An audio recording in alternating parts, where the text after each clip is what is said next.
We are down in the food forest today, getting a few cherry and plum trees planted, and in a bit I'll give you a quick update on the veggie garden. Alright, so that's one in. Before I do any more, I thought maybe I'll just chat about why I'm planting them here. So we're down in the food forest here. There's already so I've already got about 12 fruit trees in this to-be food forest. It still looks awfully like a grass field right now, but bear with me. When I first started doing this and making this food forest, everything was very thought out and exactly what do I want and where, which I'm very happy that I did that bit of thought. But every winter, if there's a bargain on fruit trees or fruit bushes, or somebody gifts me something along those lines, some cuttings of something edible, then it all goes out here basically, and I have the space for it out here. So this bit here used to be where our chickens were. I didn't intend to move them out of here. We had some problems with predators last year. Interestingly, not really with the chickens, but we got geese last year and apparently they were a beacon, and we had some problems. So anyway, we've put electric netting up and that does seem to have solved that problem, but we thought if we're going to put electric netting around when we had the geese, we would move the chickens to inside it as well, because then at least we know that they're safe, and at the end of the day that's the priority, isn't it? But that leaves me this area here where their coop was, which they obviously absolutely decimated of anything green. So I'm using that before summer kicks in and this gets completely grown over again. I'm going to take the chance and I'm going to pop a couple of these trees in this space here. It's also quite a nice one because we've got this bank here, these sycamores above it, which obviously are going to drop all manner of seeds and that, so I'll have to stay on top of that. But it's quite sheltered, whereas the rest of this field does catch the wind quite a lot, and I thought about that quite a lot when choosing rootstocks for the trees that are going out in the more exposed field. Whereas, you're a buddy, you want to come in? Hey. Whereas, you know, these cheap ones that you get from wherever you find a bargain on a fruit tree, they come with whatever they come with rootstock wise, and a lot of time that's dwarf things which don't fare quite so well out in the exposed high winds that we do get here on the peninsula. So I'm going to pop them in here in this little bit. I may or may not give them some support, but we'll see. Anyway, it's enough chatting. I am going to crack on and get a couple more planted. I'm also gonna clear up this area a little bit. When we moved the chickens, we kind of took the bits we needed and abandoned the rest over winter, so it'd be nice to get it a little bit cleared up over here. Alright, let's dig some holes.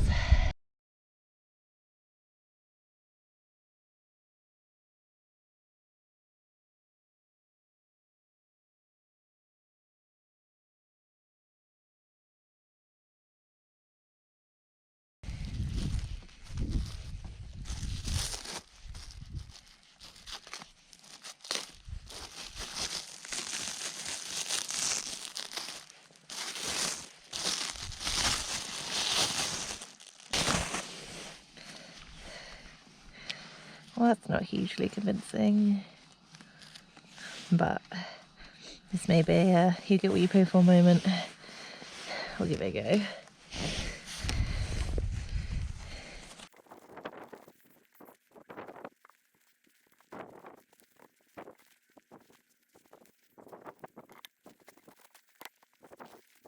Okay, let's take a peek at what we've just planted.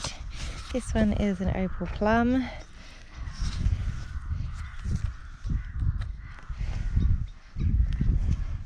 Then there's another plum, this one I just planted at the end with the dodgy roots. This is a Victoria plum, and so is that one there. Hopefully will be good for plums. And then coming over here, this is a cherry, not self-pollinating, but this one I just planted next to it is a cherry.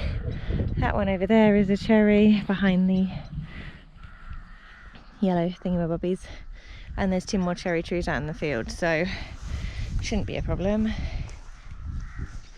And then over here we've got 1 more cherry and morello. Now I'm going to take a load of this stuff out of here and get it all tidied up a little bit. What do you reckon? What do you think, mate? Hey? Good boy. Alright, taking a little break from all the hard work. Just coming to the tunnel. I just wanted to see how warm it is in here. The answer is bloody warm. Bloody warm, which I am very much enjoying. Those brassicas that we sowed in the previous video, I brought them out here. It's warmer out here than it is in my house, so I don't know why I'm bothering having them inside.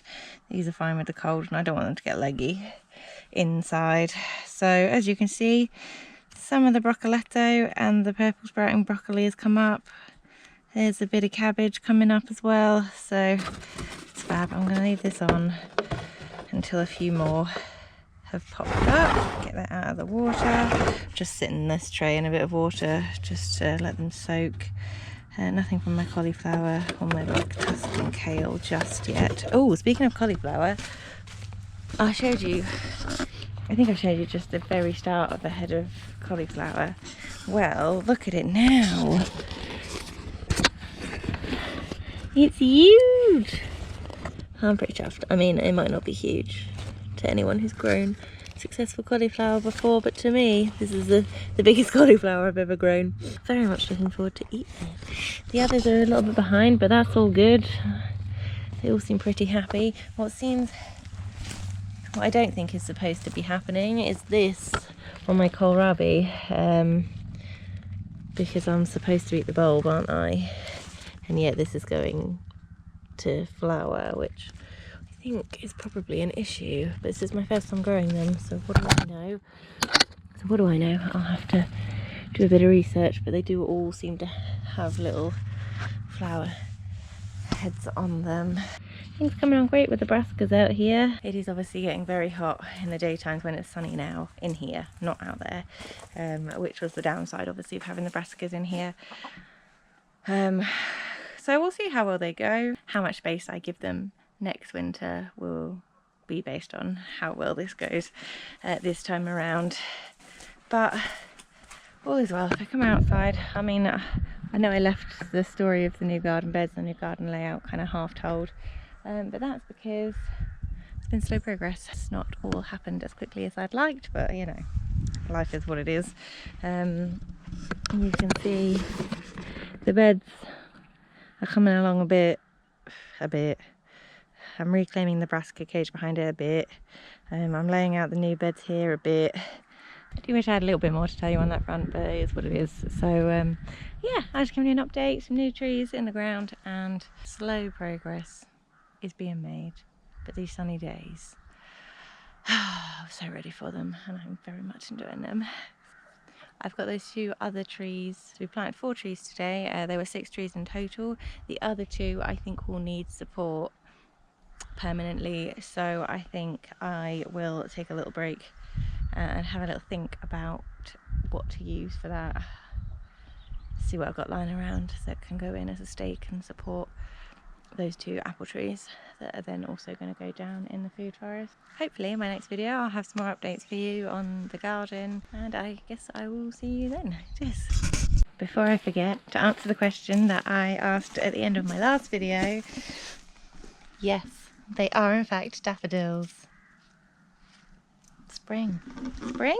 Am I allowed to say it yet?